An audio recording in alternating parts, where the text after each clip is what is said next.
Olá pessoal, sejam muito bem-vindos ao nosso penúltimo capítulo da minissérie. O que vocês estão achando? É claro, né, gente, que eu não estou contando tudo com todos os detalhes, senão não seria uma minissérie, seria uma novela, né? E no capítulo de hoje eu vou falar um pouco sobre o meu casamento e o quase segundo divórcio e a grande descoberta que eu fiz, que mudou o meu casamento, que mudou a minha vida por completo. Então já chega dando like, curtindo, porque eu sei que você gosta de falar mal do seu cônjuge, tá bom? E desculpa os barulhinhos que o pessoal tá construindo ali nos fundos, tá, gente? Mas concentre aqui. Como eu já contei nos capítulos anteriores, em 2017 eu entrei para uma empresa de marketing multinível. E em seguida eu também entrei para um curso de coach. Gente, tava tudo muito bom até aí para mim. Mas o que eu não estava percebendo era o que eu estava fazendo com o meu casamento.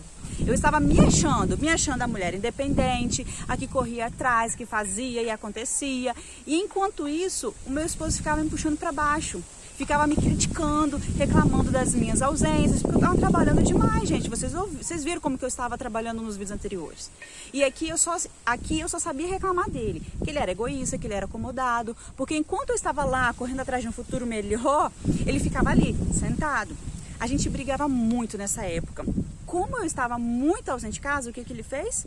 Ele entrou para uma faculdade para se ocupar. Coitado, gente, ele estava atordoado. Deixa eu explicar um pouco, só para vocês entenderem o que aconteceu. Eu não sei se vocês já ouviram falar sobre perfis comportamentais, cada um tem um. Eu sou o que as pessoas chamam de influente. Resumindo, o influente ama mudança, é esquecido das coisas, é muito comunicativo. Já o meu esposo, ele tem um perfil que chamam de conforme. O conforme odeia a mudança, é reservado, é perfeccionista, ou seja, éramos os opostos. Eu vou ser bem direta para vocês entenderem o que estava acontecendo.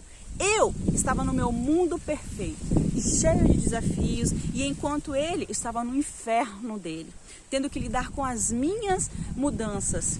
Em tão pouco tempo e de forma muito rápida estava acontecendo. E aí que eu percebi que estava maltratando ele. Coitado. Mas antes, gente, de eu perceber o que estava fazendo, em setembro de 2017, meu esposo virou para mim e falou assim: eu não gosto mais de você. Gente, meu mundo desabou.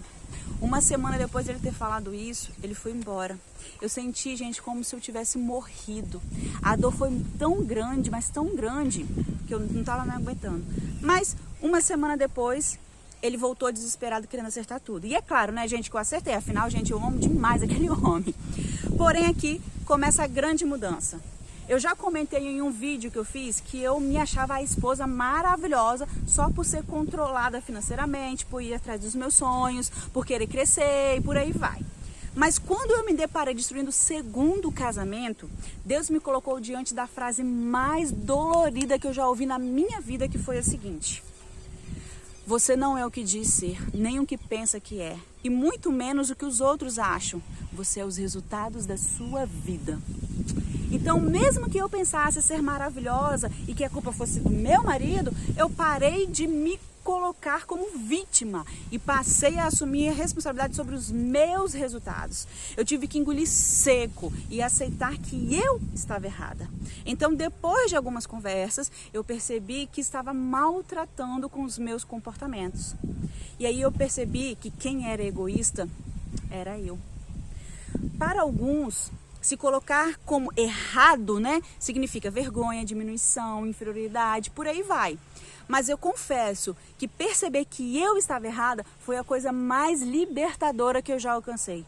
Porque quando a gente fala que o problema é do outro e não nosso, logo não há o que fazer e temos que aceitar o resultado. Mas quando eu assumi, quando eu coloquei como errado, eu pude assumir o controle da minha vida. Falando assim, parece ser óbvio ou fácil de ver o nosso erro. Mas quantos aqui estão falando mal dos seus cônjuges só porque ele não é do jeito que você gostaria que ele fosse? Né? Quando a gente quer aprender sobre algo, a gente recorre a livros, vídeos, cursos e por aí vai. Mas o que eu não vejo é ninguém fazendo, lendo, indo em curso sobre como ser casado, como ser uma boa esposa, um bom esposo. Se você não buscou se aperfeiçoar nisto, então eu tenho certeza que você está seguindo aquilo que você aprendeu com seus pais. Então eu te pergunto, seus pais são exemplos de casamento que você quer? Analisa. Gente, vocês lembram que eu falei que muitos dos meus vícios emocionais começaram a aparecer em meu casamento? Então, no início do meu casamento eu era muito ciumenta. Coitado do meu marido, gente, eu brigava por qualquer coisa. E eu também era muito dependente dos meus pais, isso incomodava muito meu esposo. Eu sempre fui uma pessoa que precisava desabafar, me abrir com os outros. Eu precisava me sentir amada e aprovada. E por aí vai, olha meus vícios aí. Só que o meu esposo era o oposto do que eu queria que fosse. Sempre que eu ia me desabafar com ele, eu saía pior. Até que um dia eu pensei assim, eu vou me abrir mais uma vez, vou tentar. E aí me desabafei e novamente ele me fez terminar a conversa me sentindo pior do que quando eu comecei. E aí eu falei com todas as palavras, esta foi a última vez que eu me abri com você. Gente, olha o gatilho que eu instalei em mim. Isso foi em 2016, eu só fui voltar a me abrir com meu esposo em 2019. Vocês têm noção disso? Lembra que eu falei em 2017, meu esposo saiu de casa e depois voltou? Então, quando isso aconteceu, eu pensei comigo, preciso mudar. Já que eu sou os meus resultados e meus resultados não estavam bons, então eu preciso mudar. Mas eu coloquei a mão na cabeça e falei, putz, o que eu faço? Porque, gente, eu aceitei que eu era culpada, tudo bem. Era devido à frase, eu sou os meus resultados, beleza. Porque, de fato, eu não me achava culpada. Eu achava que ele é que era o culpado, porque eu só estava indo atrás de uma vida melhor para nós. Eu ainda achava que ele era ingrato de não reconhecer tudo isso. Então, já que eu me coloquei na posição de responsável, de culpada, o que eu iria fazer para mudar algo que eu achava que era o certo? Para mudar algo que eu não sabia o que mudar. Como, gente? Eu fiquei doida, eu entrei em desespero. E foi aqui que algo novo aconteceu na minha vida. Algo mágico. Deus me fez ver onde eu estava errando. Pequenos detalhes, gente, mudaram o meu casamento da água para o vinho. Mas eu não vou falar com vocês neste capítulo. Isso será cenas do último capítulo, porque foram tantas chaves que Deus me deu, que eu vou precisar falar em um único capítulo. Hoje, gente, meu casamento ele está maravilhoso. A gente conversa, ele é meu cúmplice.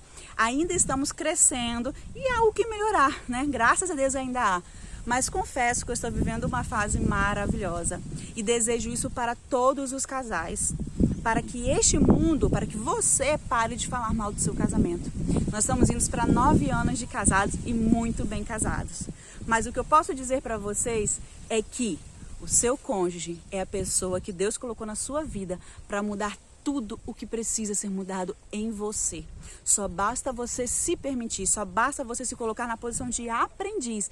Não importa se ele é ou ela é, faz certo ou errado, só observe e pergunte a Deus o que Ele quer te mostrar com isso.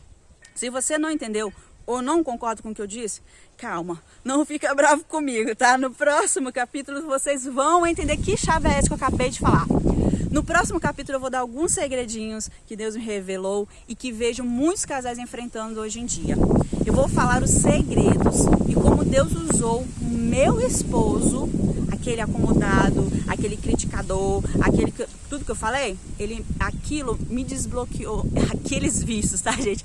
Me desbloqueou em várias coisas. E hoje em dia é o que traz sucesso para o meu casamento. Mas eu não vou falar com vocês aqui, gente, porque são muitas chaves, são pequenos detalhes que você faz hoje em dia na sua vida e não observa. Porque eu fazia e eu achava que estava tudo bem e eu estava matando o meu casamento dia após dia. Até onde eu cheguei, o resultado que eu tive, isso significou que se eu não mudasse, eu estaria matando. Qualquer negócio que você não investe, independente se é casamento, se é relacionamento, se é empresa, qualquer negócio, se você não está crescendo, você está indo à falência. Flávio Augusto que falou isso. Você está indo à falência. Então, se você não está crescendo em seu casamento, o seu casamento está indo à falência.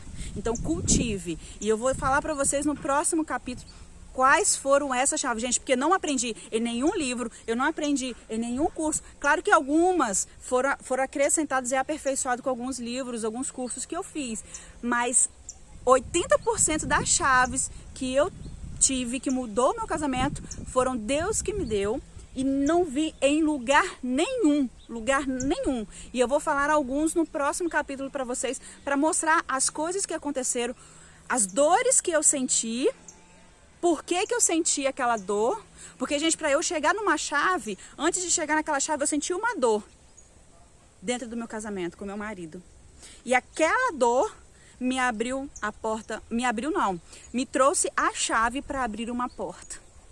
E, gente, foi fantástico. Eu vou contar para vocês, mas aguarda o último capítulo. Eu vou fazer uma reprise dos primeiros capítulos em coisa de segundos e vou dar os detalhes dessas chaves que eu peguei, que cada dia eu tô pegando uma, gente. Cada dia eu tô... É passo por passo.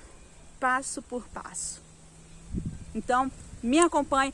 Tá querendo perguntar alguma coisa? Me chama aí no privado, manda uns comentários. Pode perguntar, pode ficar à vontade. E eu aguardo vocês no próximo capítulo, no último capítulo. Beijos!